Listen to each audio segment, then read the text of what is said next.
Innal hamdalillah nahmaduhu wa nasta'inuhu wa nastaghfiruh wa na'udzu billahi min shururi anfusina wa min sayyiati a'malina may yahdihillahu fala mudhillalah wa may yudlil fala hadiyalah wa asyhadu an la ilaha illallah wahdahu la syarikalah wa asyhadu anna Muhammadan abduhu wa rasuluh. Allahumma shalli wa sallim ala nabiyyina Muhammad wa ala alihi wa sahbihi ajmain, amma ba'd. Puji syukur kembali kita haturkan kepada Allah SWT yang telah memberikan begitu banyak nikmat pada kita semua. Nikmat yang tidak mungkin kita hitung berapa jumlahnya. Wa in ta'uddu ni'matallahi la tuhsuha. Salawat serta salam mudah-mudahan senantiasa terlimpahkan pada Nabiullah Muhammad sallallahu alaihi wasallam, pada keluarganya, para sahabatnya dan pengikutnya sampai akhir zaman. Pada kesempatan pagi ini kita akan melanjutkan bahasan tafsir Al-Quran. Pada pertemuan Ahad pagi pekan lalu ada satu ayat yang tersisa dari pertemuan sebelumnya. Jadi ayat 271 ya, 271 waktu itu belum kita tuntaskan sepenuhnya. Maka kita akan singgung dulu ayat 271, baru nanti kita masuk ke ayat 272. Kita lihat sama-sama ayatnya. Allah SWT berfirman, a'udzubillahi minasyaitonirrajim, in tublus shadaqati fa ni'immahi. Jika kalian menampakkan sedekah, maka itu adalah perbuatan yang baik.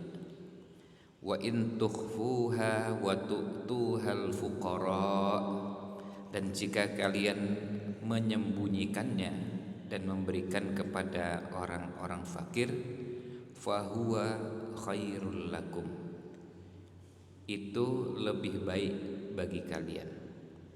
Wa yukaffiru ankum min sayyi'atikum, dan Allah akan menghapus dosa-dosa kalian.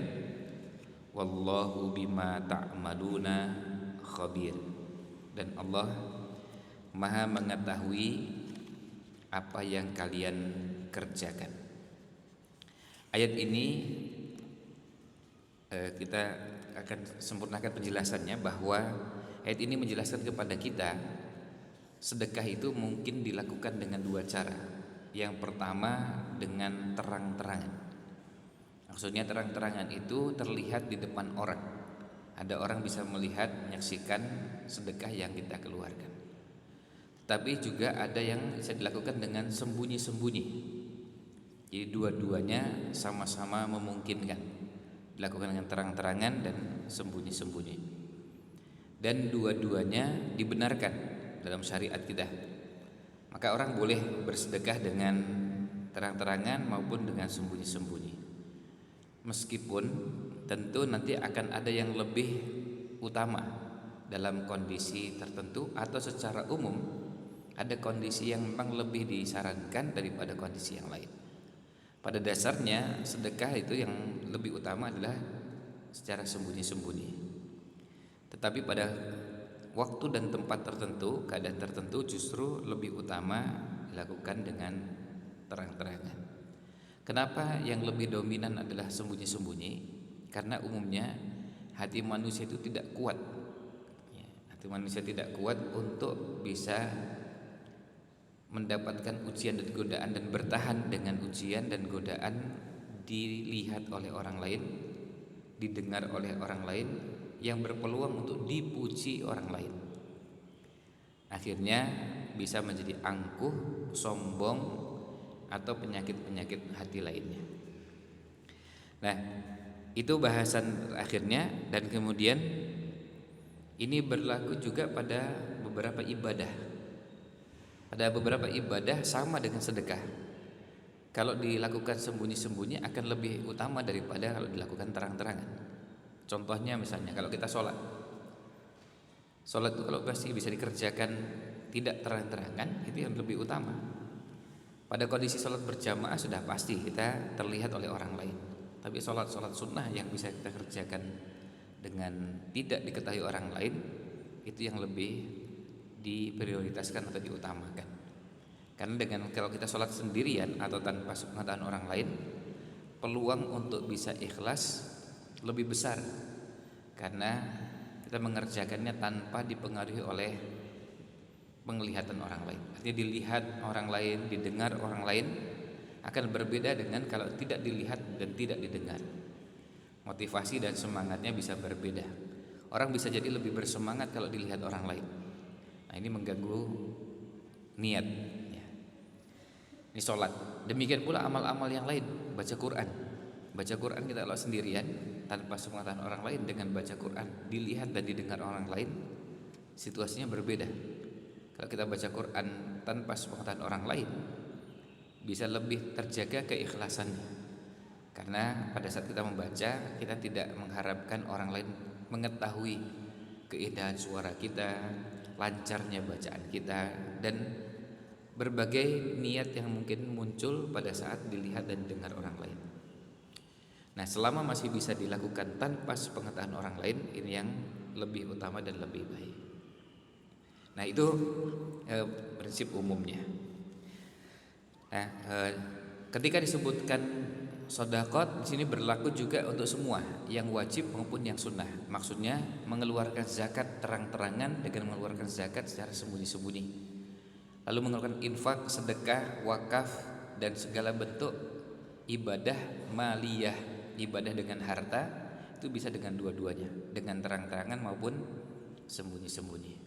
Kita bisa berzakat terang-terangan di depan orang lain, tapi juga kita bisa berzakat tanpa sepengetahuan orang lain. Nah, kalau orang sudah bisa menjaga hatinya, maka dia berlatih untuk bisa dalam semua kondisi. Nah, itu bahasan terakhir dari sisa pertemuan yang lalu. Maka pada kesempatan pagi ini kita lanjutkan dengan tema berikutnya. Temanya adalah orang-orang yang berhak menerima sedekah. Termasuk di sini adalah orang yang berhak menerima zakat. Orang yang berhak menerima zakat, sedekah, infak. Ini orang yang berhak untuk menerima pemberian tersebut. Nah, ini yang menjadi pembahasan kita pada kesempatan di pagi ini. Sekarang kita lihat sama-sama pembahasannya. Allah SWT berfirman dimulai dari ayat 272. Silakan lihat ayatnya. Laisa 'alaika hudahum.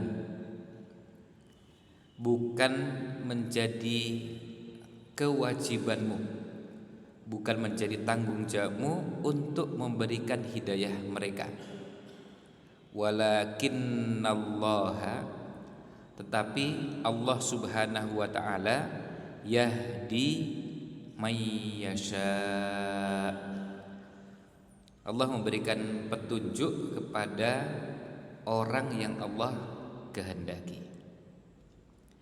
Wa ma tunfiqu min khairin, apapun, ma disini artinya semua atau apapun yang kalian infakkan berupa kebaikan, fali anfusikum, itu semua untuk diri kalian, manfaatnya kembali kepada kalian.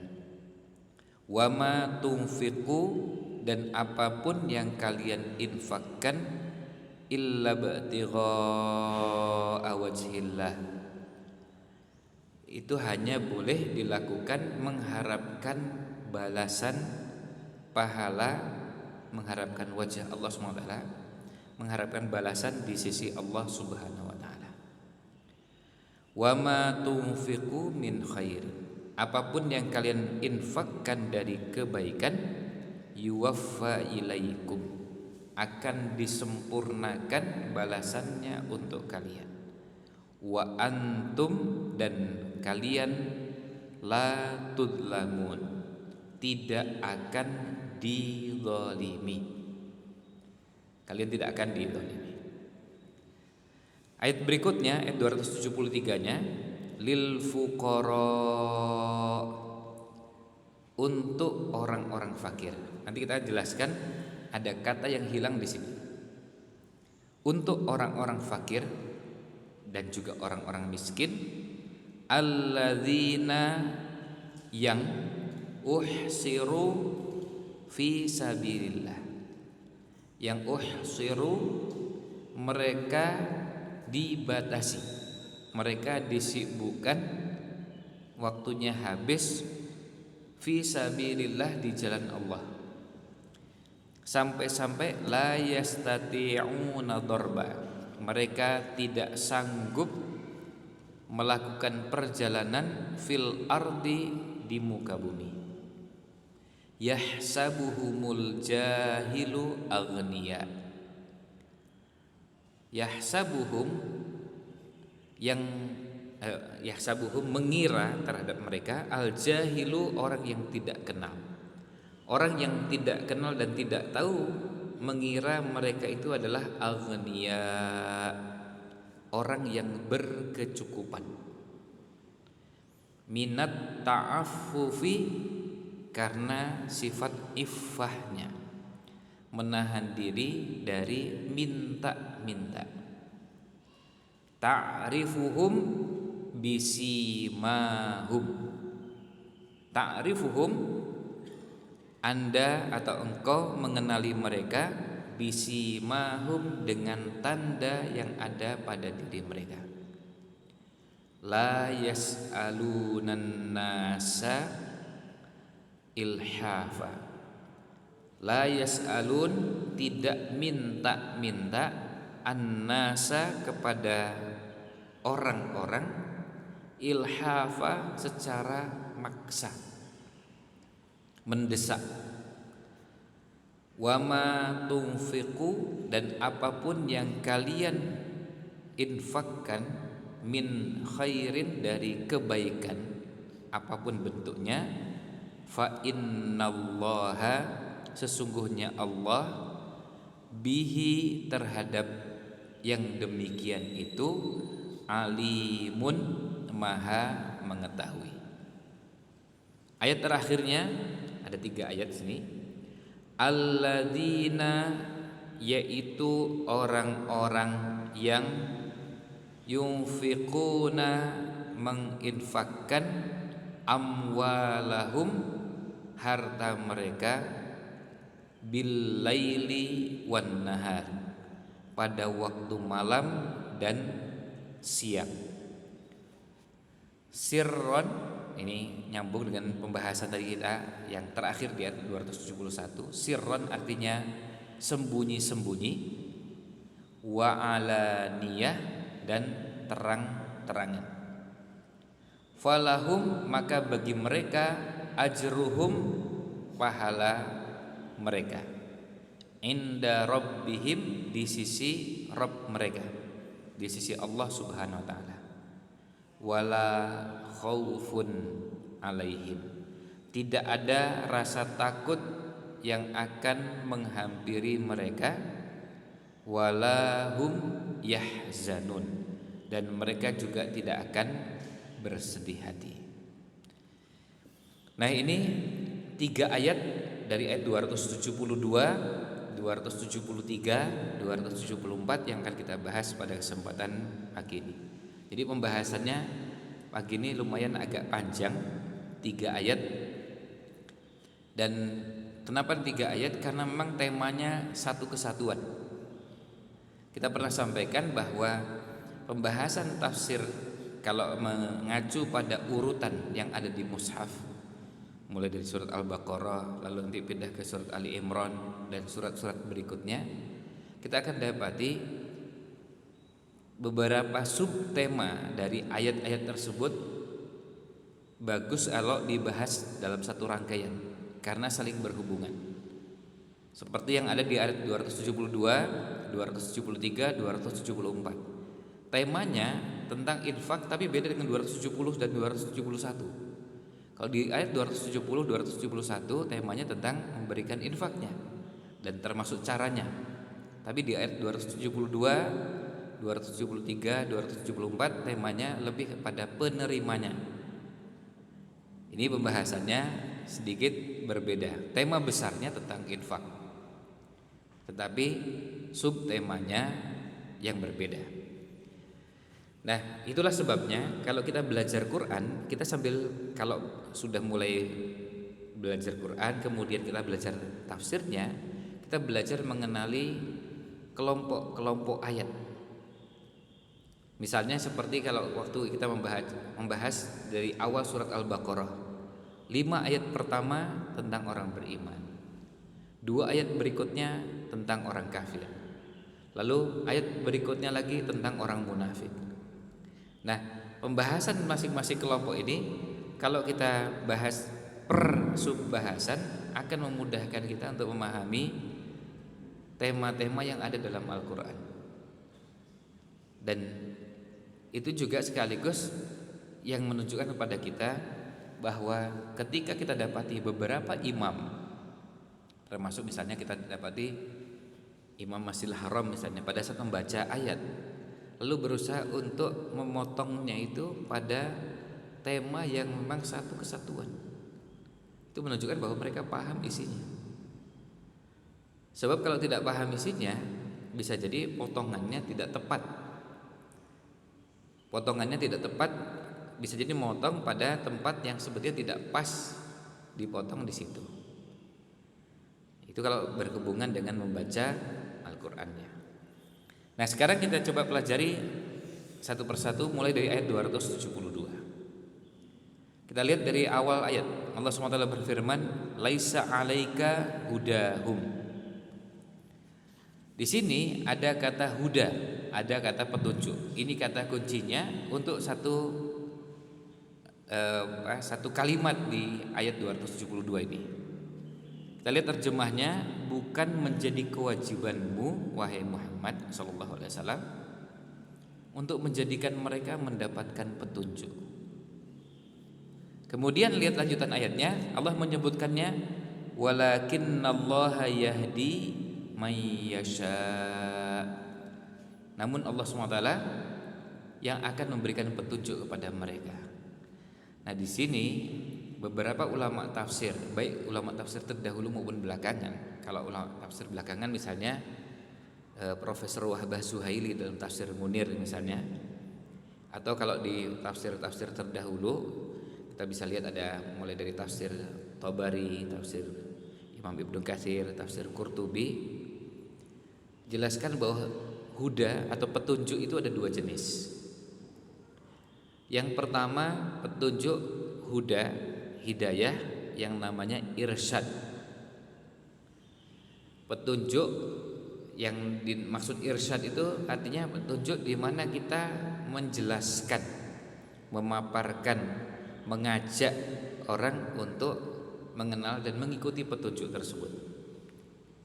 Nah, ini yang pertama, dan ini adalah tugasnya para nabi, para rasul, termasuk semua pengikut para nabi dan rasul.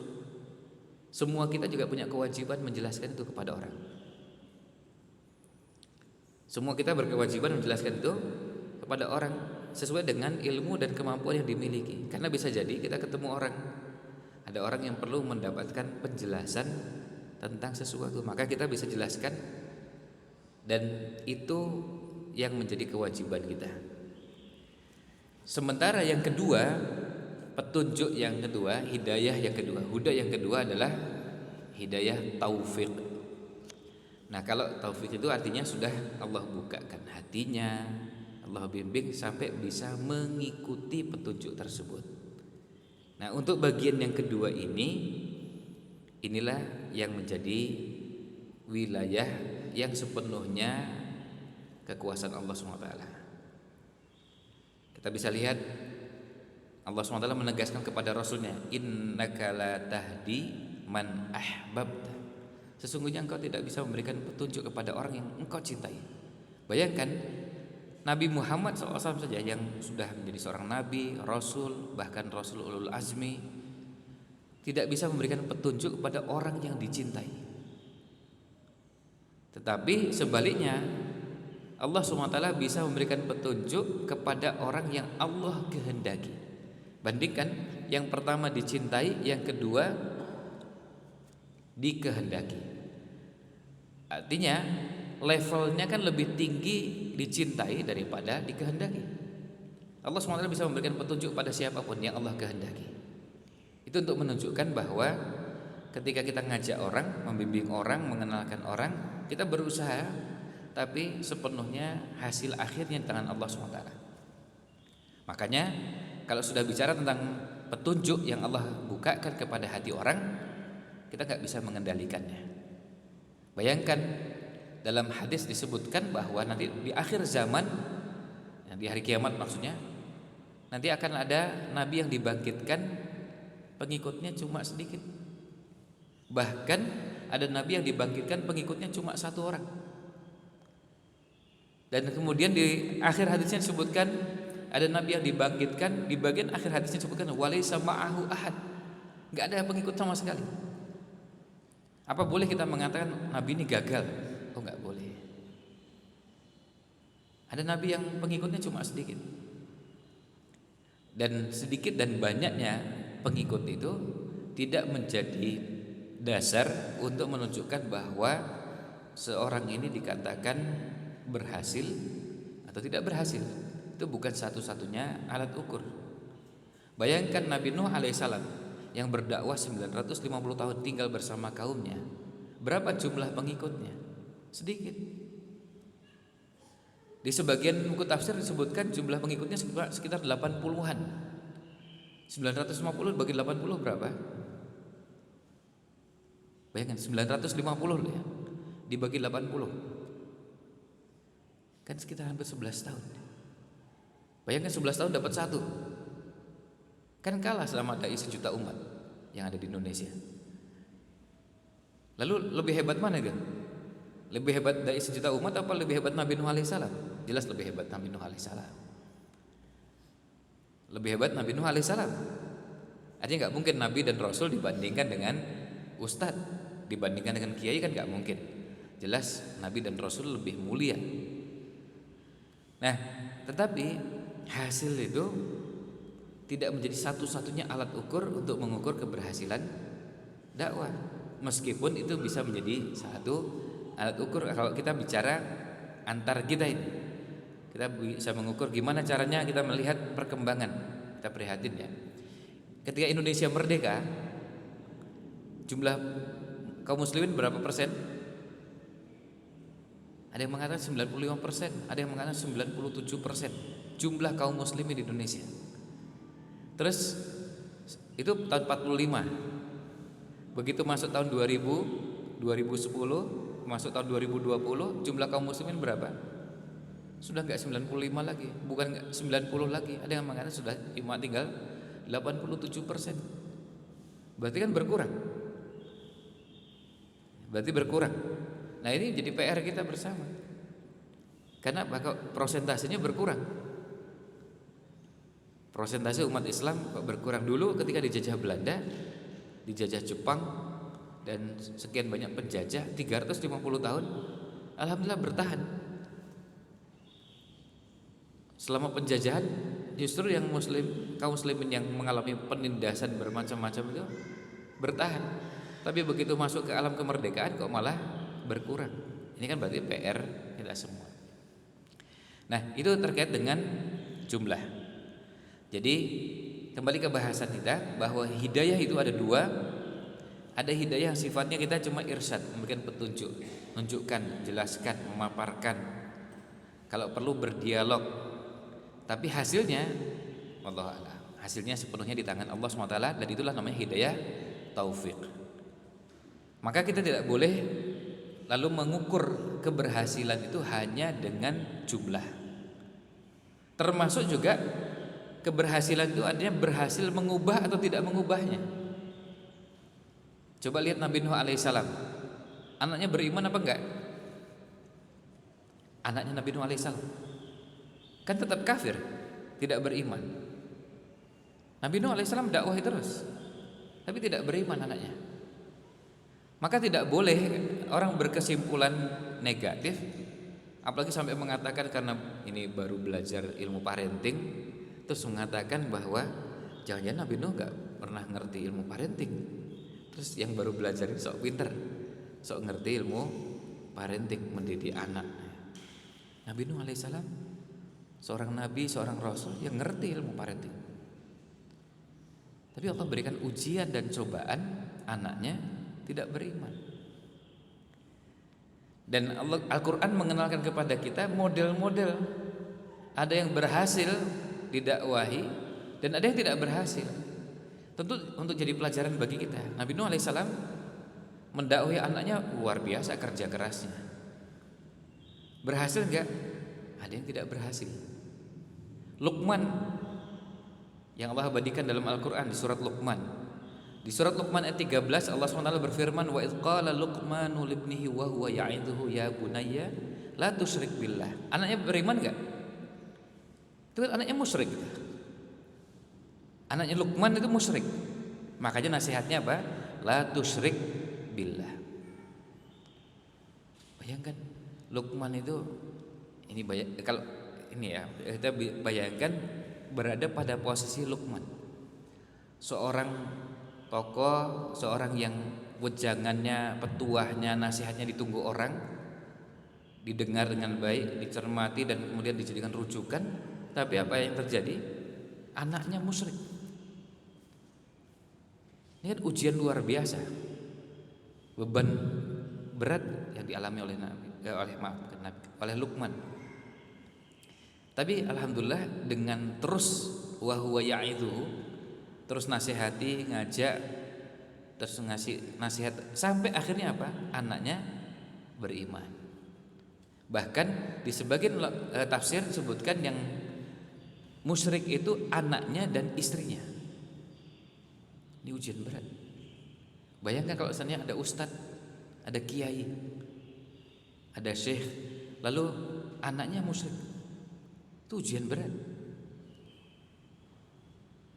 Nah, pelajarannya untuk kita yang lihat itu jangan mudah berkomentar. Apalagi kalau sampai mengatakan nggak usah ngisi pengajian ustadz, nggak usah ngasih nasihat, itu urus anakmu tuh. Apa boleh begitu? Iya, boleh juga ngurusi anaknya. Tapi apa nggak boleh ngisi pengajian? Tetap boleh. Lalu Luqman tetap nasihati orang kan? Wejangan beliau tetap sampaikan kepada orang, tapi juga kepada anaknya juga. Apakah nanti hasil akhirnya berhasil seperti Luqman atau tidak berhasil seperti Nabi Nuh alaihissalam? Artinya berhasil mengubah. Itu kondisi yang berbeda. Tapi tidak boleh kita menyimpulkan bahwa Nabi Nuh alaihissalam tidak berhasil dalam dakwahnya. Itu nggak boleh. Karena apa? Karena hidayah itu di tangan Allah Subhanahu wa ta'ala. Yang dinilai oleh Allah adalah kerja kerasnya. Kita ini nggak mungkin membandingkan dakwah kita dengan Nuh alaihissalam. Nggak ada dai, ustadz, kiai yang berdakwah sehebat Nabi Nuh alaihissalam. Inni da'autu qaumi laila wa nahara. Siapa yang kuat dakwahnya siang malam? Ada siapa yang kuat dakwahnya siang malam? Mungkin kalau ada orang mengatakan ini juga ustadz juga ada yang ngisi pengajiannya siang malam. Itu ngisi pengajian tuh cuma bagian kecil. Coba sekarang kalau nggak diminta ngisi pengajian, berdakwah nggak itu? Kan ada yang berdakwah tuh kalau pas diminta ngisi pengajian, apa istilahnya? Simatupang, siang malam tunggu panggilan. Jadi maksudnya nunggu undangan diminta ngisi gitu. Sekarang kalau nggak diminta ngisi, berdakwah nggak? Itu pertanyaannya. Kalau sekarang misalnya pas pagi begini, pas nggak ada jadwal ngisi pengajian, berdakwah nggak? Nabi Nuh alaihissalam nggak nunggu ngisi pengajian, diminta ngisi pengajian baru berdakwah. Beliau mau diminta ngisi nggak diminta ngisi tetap berdakwah. Beliau berdakwahnya nggak tanggung-tanggung, tiap hari siang malam. Itu kalau 800 tahun aja, apa nggak pegalnya luar biasa aja. Ini sekarang dai, ustadz berdakwah setahun 2 tahun nggak ada yang mengikuti dakwahnya. Kira-kira masih berdakwah nggak? Nggak ada yang di antara kita nggak ada yang bisa menyaingi Nabi Nuh alaihissalam. Kuatnya luar biasa, sabarnya luar biasa. Mungkin ada sebagian dai kalau sudah berdakwah setahun 2 tahun 5 tahun nggak ada yang ngikuti dakwahnya, mungkin ganti profesi, daripada dakwah mending jualan online deh. Atau mungkin bisnis yang lain deh. Nah, dakwah 5 tahun nggak ada pengikutnya, 7 tahun nggak ada yang menerima dakwahnya, 10 tahun nggak ada yang menerima dakwah. Nabi Nuh alaihissalam bertahun-tahun nggak tanggung-tanggung tinggal bersama kaumnya 950 tahun dan nggak berhenti berdakwah. Ya, kembali ke sini. Jadi ini untuk menunjukkan bahwa kalau sudah petunjuk, bahwa orang mendapatkan hidayah dan tidak mendapat hidayah sebetulnya di tangan Allah Subhanahu wa taala. Kita hanya cuma punya tugas mengingatkan, menyampaikan, menasihati, dan kita lakukan dengan cara terbaik. Hasilnya serahkan pada Allah Subhanahu wa taala. Berikutnya, wa ma tunfiqu min khairin. Nah, ini sekarang sudah masuk ke bahasan infaknya. Tadi bahasanya hidayah. Wa ma tunfiqu, dan apapun, ma pernah kita sampaikan pada pembahasan sebelumnya, itu artinya mencakup semua. Semua itu mulai dari bentuknya, jenisnya, jumlahnya, kuantitasnya maupun kualitasnya. Itu semuanya masuk dalam makna yang dimaksud dengan ma. Artinya apa yang kalian infakkan, yang diinfakkan sesuatu yang bernilai, berkualitas, sangat berkualitas atau kurang berkualitas, atau yang kalian infakkan kuantitasnya, jumlahnya cuma sedikit, sedang, banyak dan sangat banyak, terus masuk juga apa? Jenisnya. Yang diinfakkan apapun. Karena yang namanya infak itu tidak harus dalam bentuk uang. Bisa juga dalam bentuk harta yang lain selain uang. Semuanya masuk dalam makna yang namanya ma. Apapun yang kalian infakkan. Min khairin, dari kebaikan. Ini artinya dia wujudnya kebaikan. Kita pernah sampaikan, kalau bukan kebaikan maka tidak bisa dikatakan infak. Misalnya gini, ini ada yang infak. Ini seperti yang sempat ramai di beberapa tempat. Di Bantul misalnya, ada ibu-ibu senam pagi kemudian dapat bantuan dari pemilik toko miras, terus difoto. Terima kasih. Kemudian nyebut nama tokonya. Si ibu diberitahu, Bu, tahu nggak Bu itu? Tadi yang bantu dari mana? Kan nggak tahu, cuma nyebut nama tokonya. Itu toko miras loh. Oh, toko miras toh. Jadi mereka bantu. Kemudian membantu apa? Acara sholawatan. Kemudian membantu acara apa? Jumat berkah. Nah, itu nggak masuk dalam wa ma tunfiqu min khairin. Dia bukan kebaikan. Ya, dia bukan kebaikan karena apa?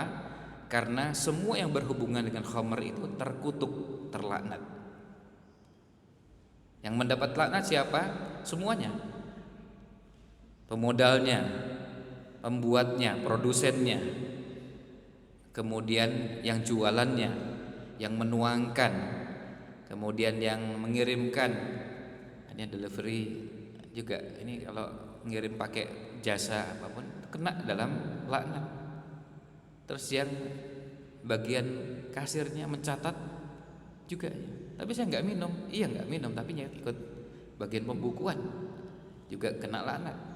Dan semua bagian yang terlibat mendapatkan laknat. Nah, harta yang didapatkan dari situ kemudian diinfakkan, dia bukan kebaikan. Itu nggak masuk dalam sini.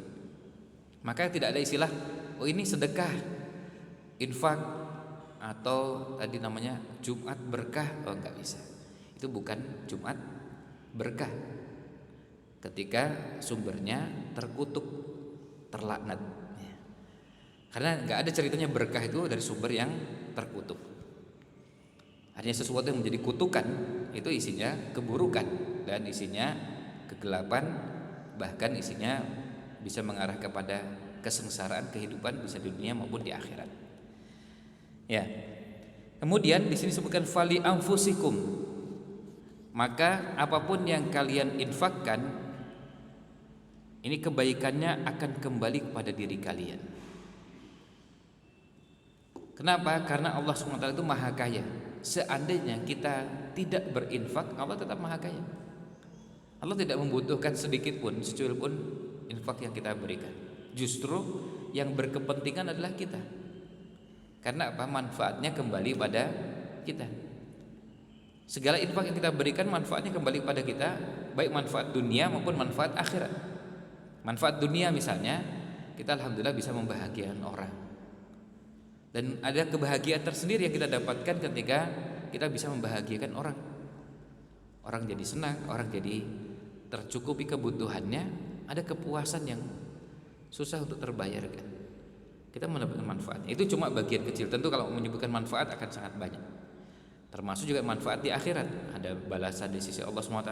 Dan kalau sudah namanya infak, balasannya bukan dibalas dengan 1:1. Nah, kemudian lanjutannya kita lihat kalimatnya sama, wa ma tunfiqu illa ibtigha'a wajhillah. Perhatikan kalimatnya di sini. Pada kata wa ma tunfiqu, dan apapun yang kalian infakkan illa ibtigha'a wajhillah,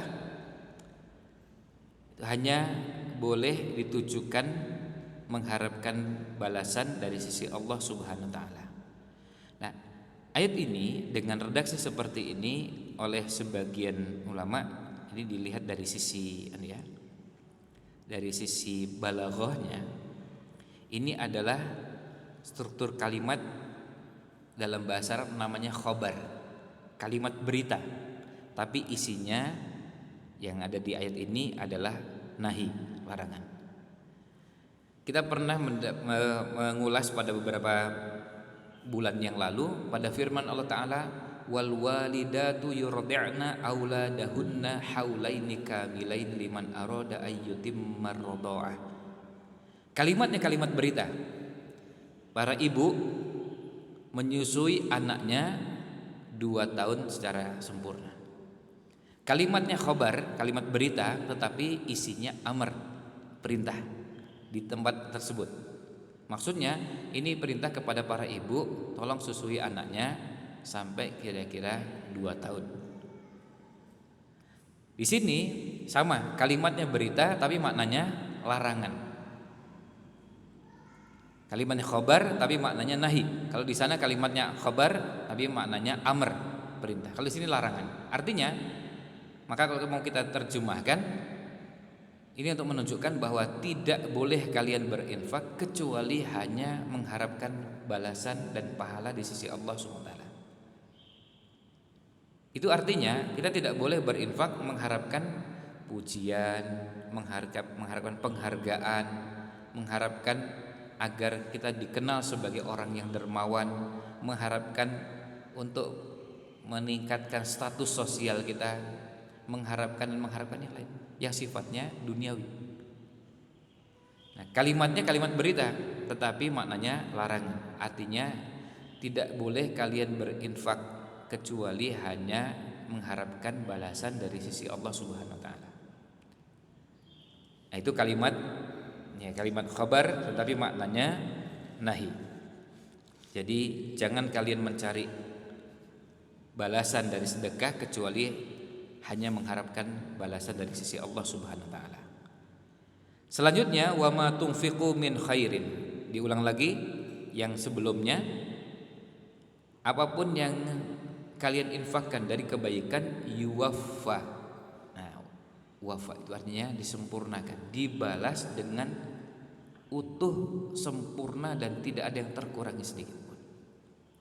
Ini untuk memberi motivasi kita bahwa kadang-kadang kita berinfak tapi infaknya makin kecil. Infak yang kecil, sekecil-kecilnya pun dapat balasan. Jadi bayangkan yang sekecil-kecilnya. Meskipun kita juga kadang-kadang susah ya nyari infak yang kecil sekali gitu. Karena mungkin bisa jadi contohnya tidak terlalu kecil juga.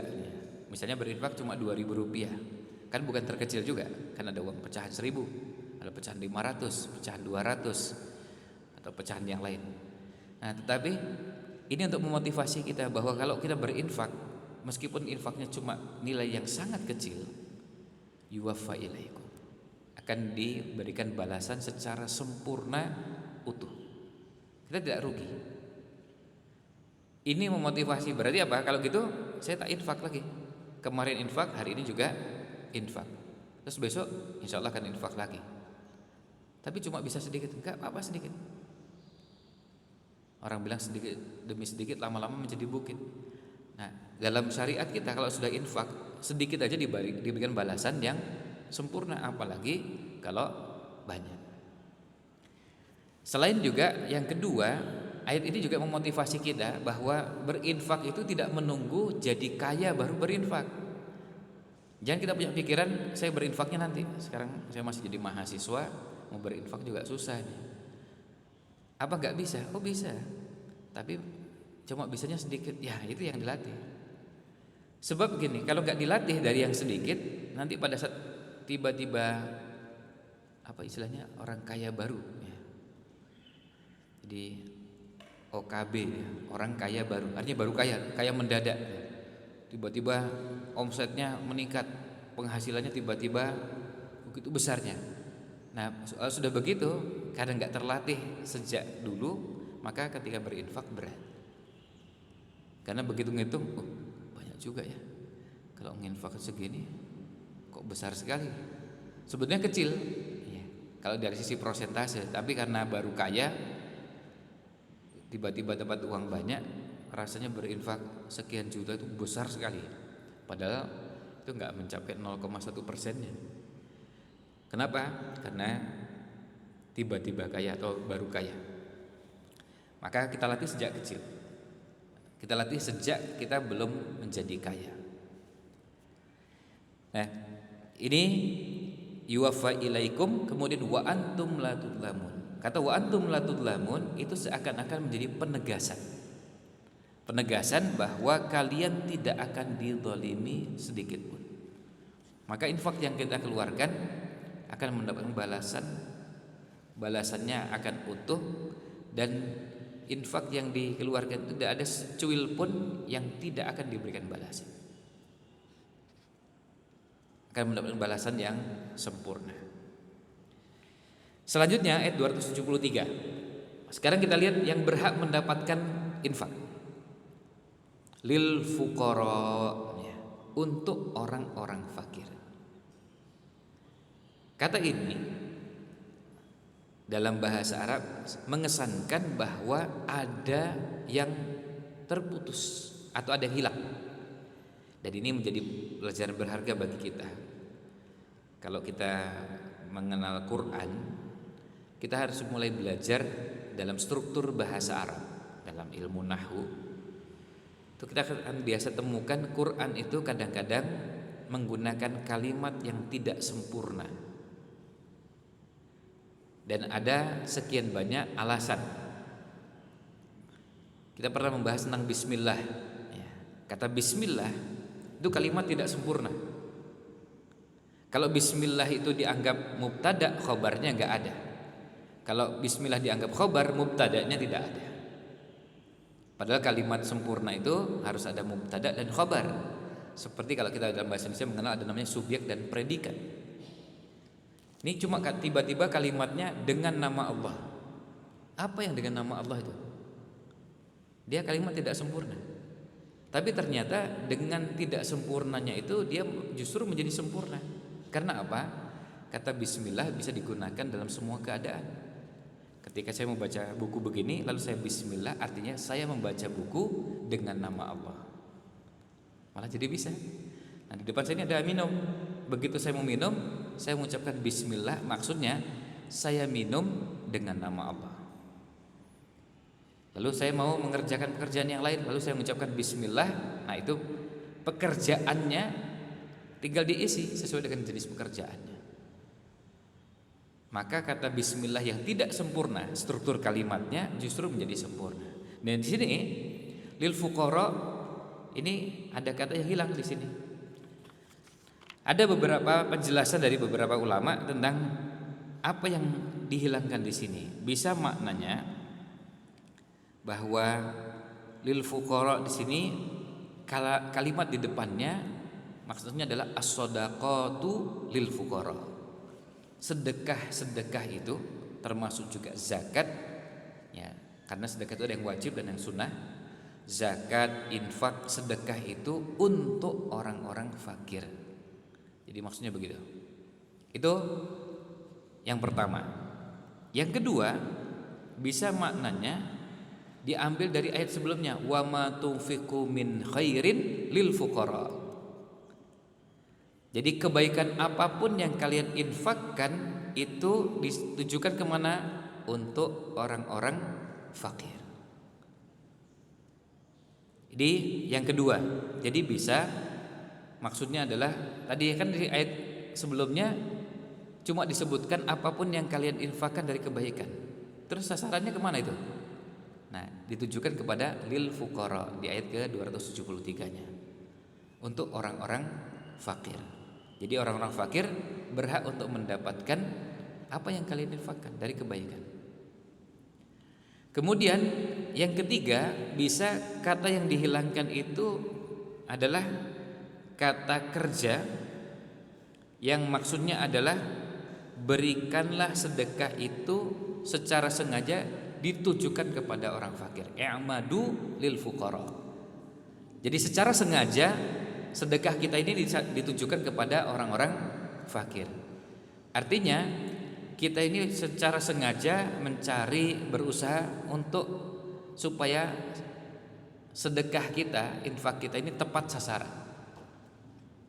Karena nanti ada yang namanya pemberian yang kita berikan kepada orang, tapi karena orangnya minta-minta dan mendesak, sebetulnya kita nggak mau ngasih.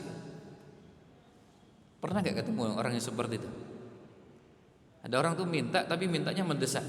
Sebetulnya kita ingin memberikan kepada yang lain, yang lebih berhak. Ada fakir, ada miskin, yang betul-betul lebih berhak. Tapi kita dihadapkan pada situasi orang itu minta, tapi mintanya agak maksa. Sebenarnya kita nggak ingin memberikan yang ini, ingin memberikan yang sana yang lebih membutuhkan. Bahkan nanti dengan bertambahnya pengetahuan kita, akhirnya kita ingin memberikan fakir apa? Orang fakir yang muslim, yang sholat, yang akhirnya kriterianya menjadi bertambah ketika pilihannya banyak. Harta kita terbatas, kan begitu? Kita ini dihadapkan pada pilihan, harta kita terbatas. Kalau seandainya harta kita tanpa batas, memberikannya bisa leluasa. Ketika hartanya terbatas, yang mau diberi banyak, akhirnya apa? Kita membuat pilihan. Akhirnya saya memprioritaskan harta saya infakkan kemana? Yang pertama ke ini, yang kedua akhirnya membuat prioritas-prioritas. Yang lain nggak dapat, kenapa? Karena memang harta saya terbatas. Saya nggak bisa berikan semuanya. Nah, lil fuqaranya yang seperti apa? Orang fakirnya, dan pernah kita sampaikan, ketika kata fakir disebutkan dalam Quran, maksudnya fakir dan miskin.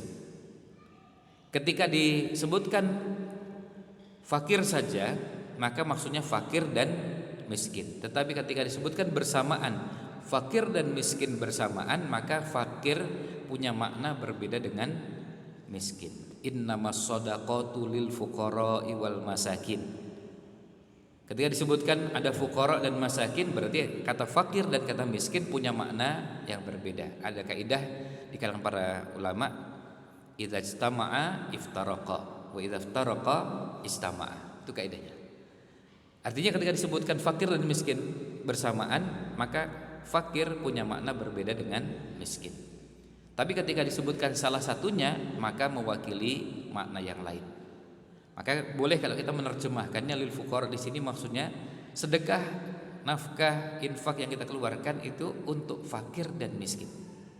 Tapi ada keterangan berikutnya, alladzina uhsiru fi sabilillah, yaitu orang-orang yang uhsiru. Hisor itu artinya pembatasan.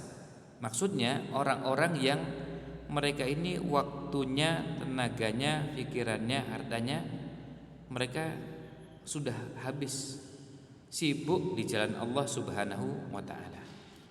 Nah, ada penjelasan yang menarik yang disampaikan oleh Syekh Wahbah Zuhaili dalam pembahasan ini. Saya bacakan supaya kemudian ini maknanya agak lebih lengkap.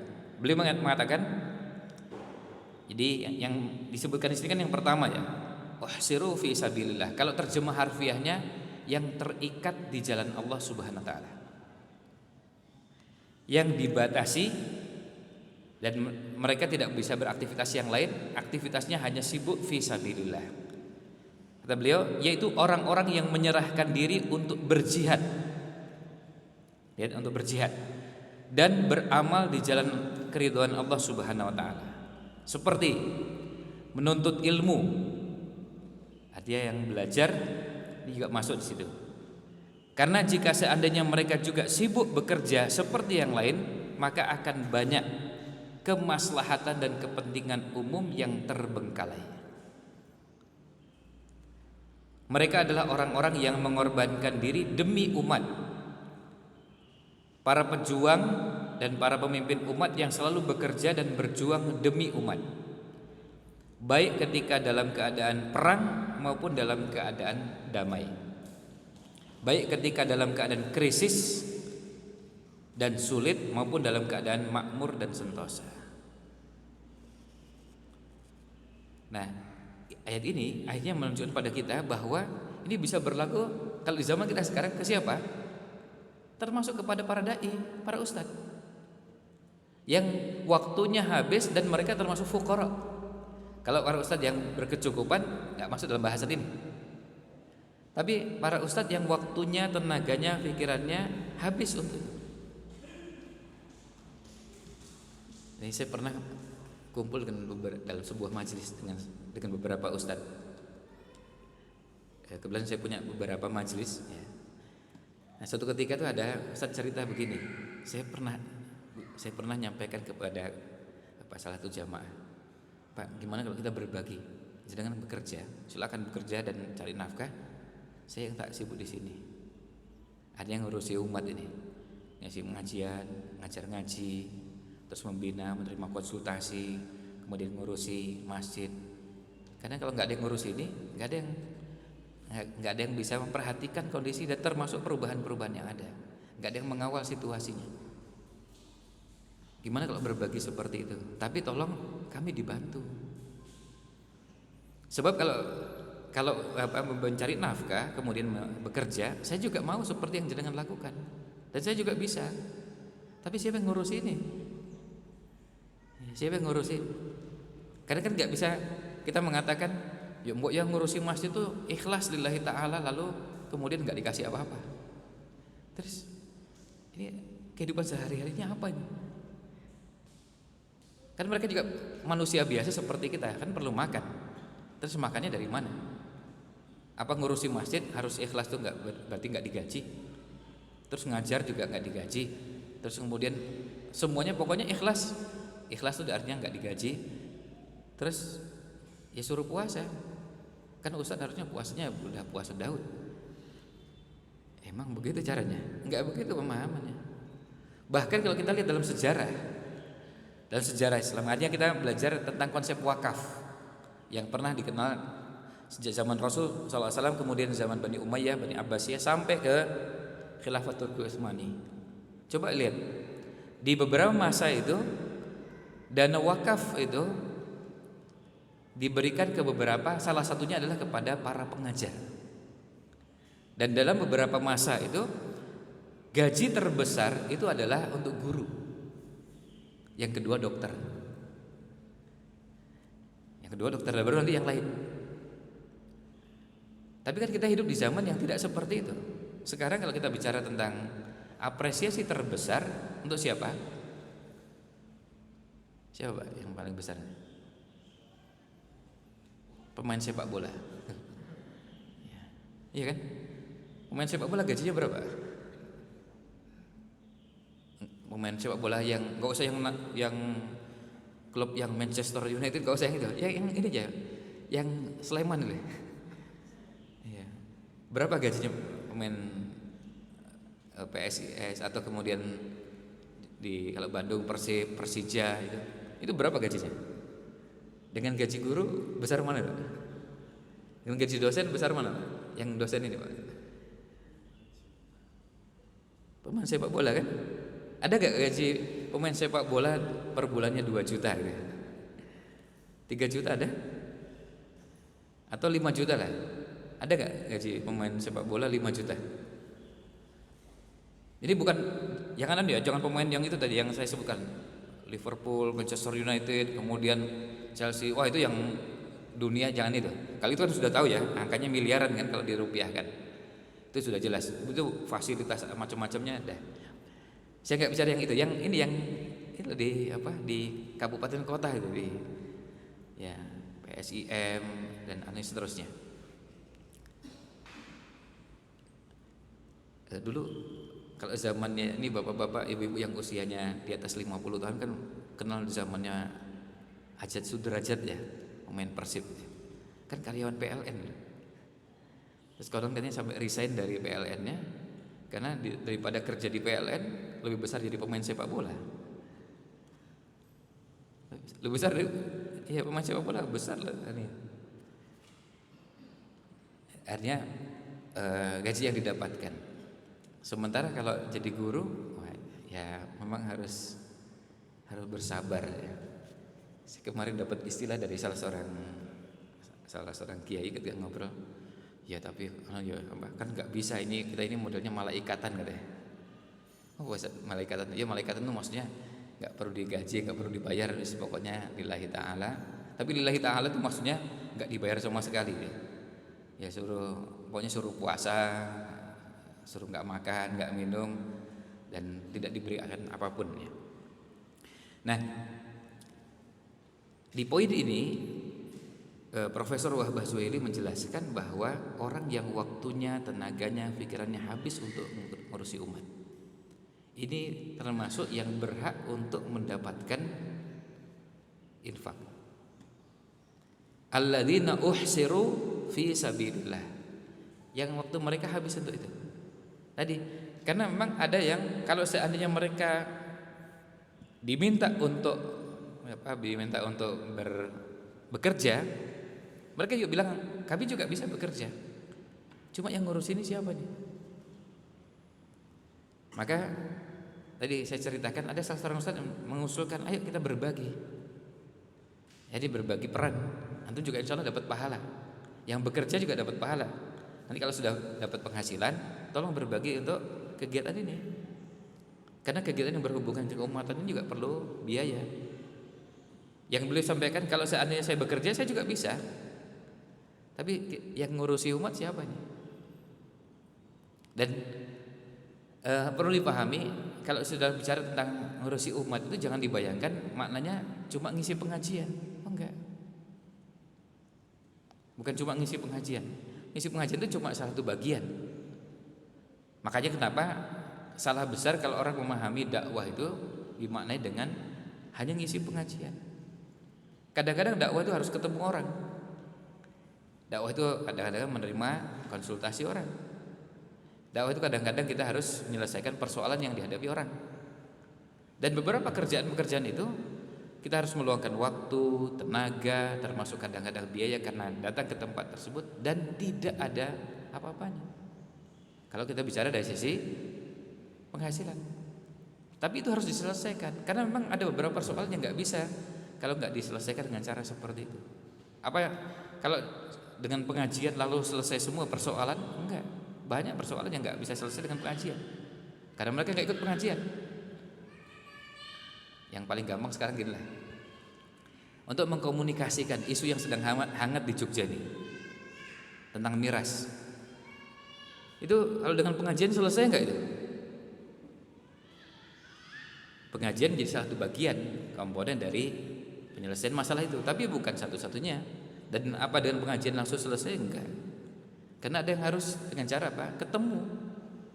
Ketemu orang, berkomunikasi. Lalu orang yang ditemui siapa? Banyaknya luar biasa.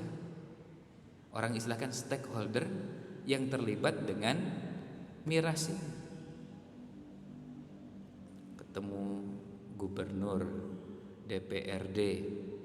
Kadang DPRD juga beberapa fraksi kadang-kadang harus ditemui secara khusus. Kemudian dari kepolisian, dari TNI. Kadang-kadang TNI pun dengan beberapa angkatannya, darat, laut, udara. Kemudian dengan kejaksaan, dengan bupati, wali kota dan wakilnya. Kemudian nanti dengan pengusaha, dengan kalau diturunkan kalau pemerintah, kecamatan, kelurahan, RW dan RT. Ada yang harus ditemui. Karena apa? Karena ada yang perlu penguatan. Ada RT itu yang bilang, wah saya kalau enggak tanda tangan nih, saya dapat tekanan. Nah ini kan perlu dibantu. Ada yang dapat tekanan. Yang dapat tekanan ini gimana cara kita membantunya? Kan kita harus ketemu orang, terus mengkomunikasikan pihak-pihak terkait. Nah, intinya banyak yang perlu kita ajak bicara. Sehingga ini sekedar informasi, yang kami lakukan tentang miras ini sampai hari ini belum selesai, sampai tadi malam. Kemarin kita dengan PSKK, Pusat Studi Kebijakan dan Kependudukan UGM. Kemudian malamnya dengan komunitas, ada dari Badan Koordinasi Organisasi Wanita, kemudian dari Polda, kemudian dari tokoh-tokoh masyarakat, ada takmir masjid, ada majelis taklim, ada sekian banyak yang memang harus diajak terlibat untuk ngurusin. Dan ketemu begitu kan perlu meluangkan waktu, karena apa? Ada hal-hal yang perlu dikomunikasikan, termasuk juga kepada para calon bupati, calon wakil bupati, calon wali kota, calon wakil wali kota. Dan ada yang kadang-kadang perlu ketemu omong-omongan berdua agar pesannya tetap bisa tersampaikan. Nah, itu baru cuma masalah miras. Padahal masalah umat itu kan bukan cuma miras kan, banyak persoalannya. Itu baru cuma satu aja harus ketemu sekian banyak orang. Dan itu ketemu itu artinya harus meluangkan kan. Bahkan ada yang terpaksa ada jadwal pengajian yang perlu kita geser, kita majukan, atau kemudian kita tidak menerima jadwal pengajian pada waktu tersebut karena harus ketemu orang. Maka nggak bisa itu artinya kalau orang berpikir dengan pengajian selesai semua, itu cara berpikir yang naif sekali, jelas salah besar. Jadi menyelesaikan persoalan umat itu nggak cuma dengan pengajian, meskipun pengajian harus tetap jalan, jangan sampai berhenti. Jadi dengan dipahami lalu kita bubarkan pengajian, oh enggak, pengajian harus tetap jalan. Tapi ini harus juga diselesaikan, karena dia memang harus ketemu dengan beberapa pihak. Dan bahkan termasuk kami juga mengklarifikasi ketika ada video yang beredar bahwa salah seorang calon yang mencalonkan diri untuk pilkada ini diberitakan dalam video itu didukung oleh kartel miras. Videonya beredar begitu. Kita ketemu langsung untuk mengklarifikasi ini benar enggak ini? Dan kita minta beliau mengklarifikasi apa penjelasan Bapak tentang video ini. Supaya apa? Supaya bagi kita semuanya clear, dan itu enggak semuanya bisa diberitakan di medsos. Karena kan kalau yang namanya kampanye kan sudah biasa lah. Semua orang paham kalau dalam kampanye itu kan ada namanya black campaign, ya, kampanye hitam gitu ya. Jadi ya gimana caranya menjelek-jelekkan kubu sebelah, pihak sebelah, supaya suaranya beralih ke sini, dan nanti yang sini balas lagi sana. Terus yang benar yang mana ini? Yang paling bagus ya ketemu dengan semuanya biar bisa diketahui lebih jelas. Tapi intinya banyak persoalan yang perlu diselesaikan dengan cara ketemu. Nah, sekaligus juga kami sampaikan bahwa ini sekaligus juga jadi PR karena jarang ketemu. Ada yang jarang meluangkan waktu untuk berkunjung. Kita pernah mengumpulkan beberapa ustadz, ternyata gak saling kenal. Ada yang tragis tuh begini, pada saat pertemuan ada salah seorang ustadz tanya, Ustaz, itu yang duduk di sana ustadz siapa ya? Karena yang satu ruangan ini ustadz semua. Terus saya bilang, loh itu satu wilayah loh dengan. Jadi bayangkan, sama-sama tinggal di kota gede, tapi nggak ngerti.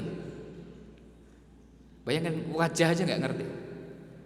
Begitu saya sebutkan namanya, oh itu toh yang namanya Ustadz Fulan. Saya dengar namanya tapi nggak pernah lihat mukanya. Kan parah sekali. Itu bukan satu kota, bukan satu provinsi, apalagi Pulau Jawa yang jutaan gitu ya. Nah, jutaan orangnya maksudnya. Ini cuma sak kota gede aja. Ada yang antar ustadz nggak saling kenal, antar dai nggak saling kenal. Makanya kadang-kadang memang perlu memaksakan diri untuk diwadahi, difasilitasi untuk ketemu, atau kita yang memaksakan diri untuk ketemu biar kita kenal. Supaya apa? Supaya beberapa persoalan dakwah itu bisa diselesaikan. Apalagi ada beberapa yang perlu diselesaikan dengan cara apa? Dengan cara ketemu dan bukan rame di medsos. Karena ada yang rame di medsos, pas ketemu ternyata baru tahu orangnya. Dan yang lebih tragis lagi, pas ketemu biasa-biasa, pas di medsos ramenya minta ampun. Ini merusak tatanan kehidupan Islam, juga tatanan dalam kehidupan dakwah antar sesama dai. Nah, itu sementara untuk pembahasan kita di kesempatan pagi ini. Mohon maaf karena waktunya jadi baru cuma belum sampai 1,5 ayat ya. Baru masuk ayat kedua, ayat 273, baru pada bagian alladzina uhsiru fi sabilillah. Jadi orang yang waktunya, tenaganya, pikirannya habis untuk kemaslahatan dan kepentingan umat, yang seandainya beliau ini tidak mengerjakan tersebut, maka kemaslahatan dan kepentingan umat akan terbengkalai. Ya bisa. Jadi mereka adalah orang-orang yang mengorbankan diri demi umat, para pejuang, para pemimpin umat yang selalu bekerja dan berjuang demi umat, baik ketika dalam situasi perang maupun dalam situasi damai. Maka mujahidin masuk dalamnya, orang yang berjihad di medan pertempuran, tetapi juga orang yang berjuang dengan cara tadi mengisi pengajian, nyambangi ini dan itu, menghubungkan, mengkomunikasikan dengan pihak-pihak terkait. Ini juga bagian dari yang perlu kita selesaikan. Nah, kita berharap mudah-mudahan dengan penjelasan baru satu poin ini, paling tidak Bapak Ibu sekalian yang akan berinfak mulai berubah cara pandangnya. Artinya ketika kita punya harta mau kita berikan kepada fakir miskin, fuqara, lihat di sini ada alladzina uhsiru fi sabilillah. Ada orang fakir tapi mereka waktunya habis untuk berjuang di jalan Allah SWT. Nanti akan ada pembahasan penjelasan tambahnya di situ nanti. Mereka orang-orang yang kadang-kadang secara lahiriah tidak terlihat miskin karena tidak menampakkan dengan cara minta-minta. Mereka menyembunyikan kebutuhannya. Mereka menyembunyikan kemiskinannya karena apa? Karena tidak ingin menodai kehormatannya dan posisinya. Tetapi mereka sebenarnya adalah orang yang layak untuk mendapatkan santunan. Ya, bahkan dan ini memang kita belum punya riset lengkap ya, tetapi kita bisa dilihat dengan sangat sederhana dan mudah, dengan sangat cepat. Kita bisa lihat ada sekian banyak ustadz-ustadz masuk kategori fuqara. Ada sekian banyak ustadz-ustadz dan dai masuk kategori fakir miskin. Itu gampang sekali kita bisa lihat di beberapa tempat. Ada sampai hari ini ada ustadz yang aktivitas dakwahnya sudah di atas 20 tahun. Sampai saat ini masih ngontrak rumahnya, nggak punya tempat tinggal yang tetap. Kemudian kalau tanya penghasilan tetapnya nggak jelas, pengeluaran tetapnya jelas ya. Ini pengeluarannya jelas, pemasukannya nggak jelas. Terus kemudian kesibukannya dari pagi, siang, sore sampai malam, aktivitas ngurusi umat begitu banyak. Dan yang diurusi macam-macam, bukan cuma ngisi pengajian. Kadang-kadang ada orang konsultasi masalah rumah tangga, beliau juga layani, beliau juga selesaikan. Tapi beliau ketika menyelesaikan begitu kan nggak lalu kemudian minta tarif. Bahkan beliau kadang-kadang meluangkan waktu pergi ke tempat yang begitu jauh karena rumahnya jauh dari tempat tinggal beliau. Dan beliau membantu menyelesaikan itu. Ada yang kemudian dibantu bukan hanya diselesaikan masalah konsultasinya, tapi juga termasuk ada yang dibantu dengan diruqyah atau dengan beberapa bentuk pengobatan lainnya, dan sama sekali tidak meminta dan tidak menerima pembayaran. Nah, terus gimana menghidupinya ini? Ya beliau nggak mungkin minta, karena apa? Tadi menjaga kehormatan dirinya. Menjaga kehormatan dirinya untuk minta. Kan nggak mungkin misalnya ada yang konsultasi, Pak tadi Bapak sudah konsultasi ini 60 menit, 1 menitnya sekian ribu rupiah, tinggal kalikan 60 Pak. Kan nggak bisa begitu. Kalau konsultan profesional, oh itu jelas ada tarifnya. Kita semua tahu ada konsultan tarifnya, ada yang 1 juta, 2 juta, 5 juta. Nah ini Ustadz yang menerima konsultasi begitu, kadang yang dilayani pun juga orang-orang tidak mampu. Ya memang harus berjuang untuk itu. Dan kita sedang berhadapan dengan kondisi umat yang banyak perlu dibantu. Apalagi umat yang berada di beberapa tempat yang secara ekonomi sangat membutuhkan, tapi juga punya persoalan sosial, punya persoalan rumah tangga, punya persoalan anak-anak. Akhirnya ya kita berikan bantuan sesuai dengan yang bisa kita lakukan. Ya, demikian sementara ulasan yang bisa kita bahas pada kesempatan pagi ini. Mudah-mudahan ada manfaatnya. Mohon maaf jika kurang berkenan. Wallahu a'lam. Wassallallahu ala nabiyina Muhammad wa ala alihi wa sahbihi ajmain.